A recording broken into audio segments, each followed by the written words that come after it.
Shalom, selamat pagi, selamat akhir pekan bagi setiap orang beriman.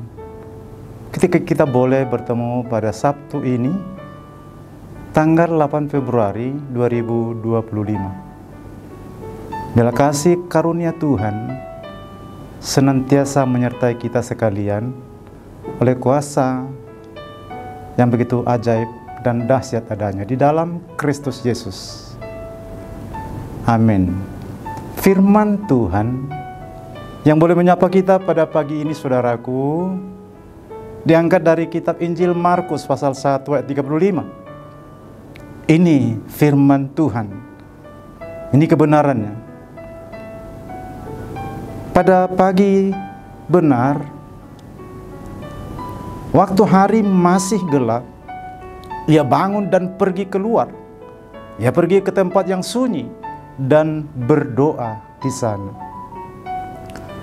Saudara-saudaraku yang diberkati Tuhan, seringkali kita mendengar kalimat yang bertendensi imperatif dengan sedikit memaksa. Ayo bangun, sudah pagi, cepat, jangan sampai kesiangan, nanti rezekimu dipatok ayam.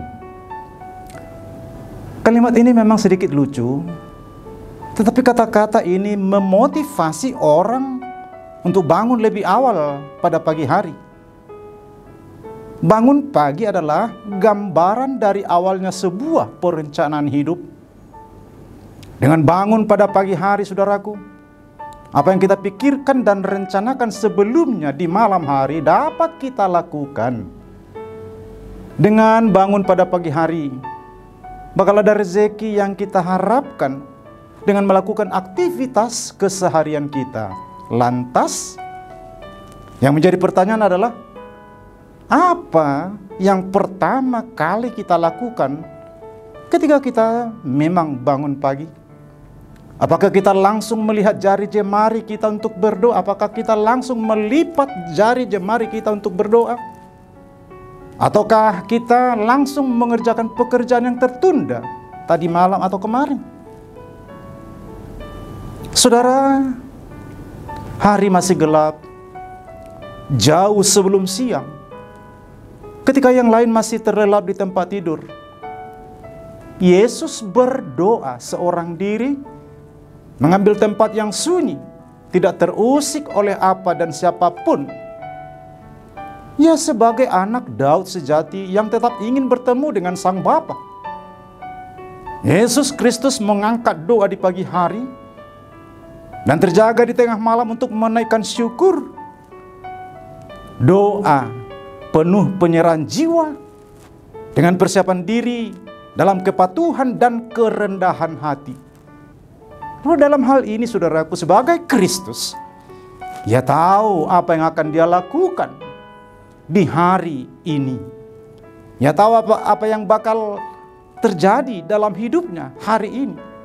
Namun, ia pun bangun lebih awal dan langsung bersujud di hadapan Bapanya untuk memohon bimbingannya, melakukan misinya yang akan ditunaikannya bukan hanya di satu tempat, melainkan sampai ke kota-kota di Jazirah Yudea. Saudara yang dikasihi Tuhan, kehidupan Yesus di dunia ini sepenuhnya menjadi teladan super bagi kita yang menyebut diri sebagai orang beriman. Kita adalah makhluk yang lemah dan tidak tahu apakah yang akan kita lakukan berdampak baik atau buruk dalam kehidupan kita. Kita juga tidak tahu apa yang akan terjadi dalam rangkai realita pengalaman kita, saudara, selanjutnya. Karena itu, marilah selalu mendahulukan komunikasi dengan Sang Pemilik kehidupan. Mohon petunjuk, bimbingan dan penguatannya sebelum kita melaksanakan berbagai aktivitas di ranah sosial yang sedang kita geluti. Artinya, saudara, doa subuh sebelum mentari keluar dari peraduan malam itu adalah merupakan tindakan strategis untuk merancangkan kegiatan yang akan Kristus lakukan pada hari itu. Mari saudara perhatikan. ia menyisih untuk berdoa, menyingkir sejenak dari ramainya kerumunan dan padatnya pelayanan. Catatan ini menunjukkan pilihan Yesus yang tidak didikte oleh keadaan. Buahnya terlihat dalam kesadaran Yesus akan siapa dirinya dan untuk apa ia hadir, serta bagaimana ia harus menuntaskan misinya di tengah dunia ini. Ia bahkan meninggalkan penduduk Kapernaum yang mencari-cari dia. Menyisih adalah salah satu praktik rohani yang patut kita lakukan sebagai pengikut Kristus, saudara. Di tengah kepadatan aktivitas, kebisingan dunia, dan kecepatan ritme hidup, menyisih merupakan tekad yang perlu dimiliki. Meniru Yesus, kita perlu memprioritaskan waktu untuk menyisih. Kita harus berani untuk berhenti dan menarik diri dari kesibukan kita yang terus menerus dan tanpa henti. Saudara, kita perlu menyisih untuk berdoa dalam sujud syukur, sebab Dialah yang memberi kekuatan bagi kita untuk menghadapi semua. Inilah ruang yang kita persembahkan kepada Bapa di surga, yang justru bersedia menemui kita. Hanya dengan menyisih, kita semakin menyadari akan siapa diri kita. Untuk apa kita hadir di tengah lingkungan kita, dan bagaimana kita sepatutnya menjalani kehidupan ini. Karena itu, saudaraku yang dikasihi Kristus, pilihlah satu waktu terbaik untuk menghentikan ritme pekerjaan, upaya pencapaian hidup, dan kegiatan pelayanan untuk menikmati relasi kita dengan Tuhan. Doa pagi merupakan saat kita menata hati dan waktu untuk setiap pikiran, kata, dan tindakan yang akan kita lakukan. Semuanya kita serahkan hanya kepada Dia yang berkuasa penuh atas seluruh keberadaan kita. Jadi saudara, bangunlah dan berdoalah. Amin.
sayunang kasombuang mardala ng sasada ang dingoluki.